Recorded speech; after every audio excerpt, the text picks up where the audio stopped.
नमस्ते जी, कैसे हैं बताइए। मैं पीए हूँ साहब का। पीए हैं साहब का। जी पप्पू कहाँ यादव। से बात कर रहे हैं? जी एमपी साहब के बताइए ना, बताइए मालिक। हाँ, तो दोस्तों बिहार के मसीहा पप्पू यादव जी एक लॉरेंस बिश्नोई को धमकी दे रहे थे कि मैं उस गन को खत्म कर दूंगा। आप लोग सुन सकते थे कैसे बोल रहे थे। एक कॉल रिकॉर्डिंग वायरल हो रहा है, बहुत तेजी से वायरल हो रहा है, जो लॉरेंस बिश्नोई के फैन ने धमकी दिया है, लॉरेंस बिश्नोई के आदमी ने धमकी दिया है। आप लोग देख सकते हैं।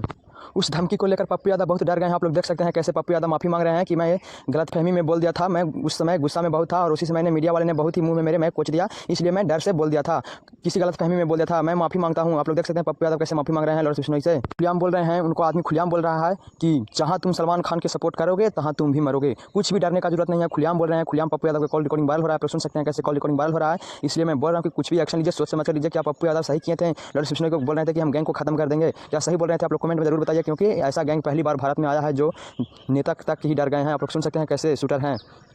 पप्पू यादव तो माफ़ी मांग रहे हैं, खुलेआम मांग रहे हैं माफ़ी की आपसे गलती नहीं होगा। आप लोग सुन सकते हैं कैसे माफ़ी मांग रहे हैं पप्पू यादव। बोल रहे हैं कि आपसे लॉरेंस भाई हमको से गलती नहीं होगा, फुल सपोर्ट रहेगा मेरे से, लेकिन अब आपको विरोध नहीं करेंगे। आप लोग सुन सकते हैं।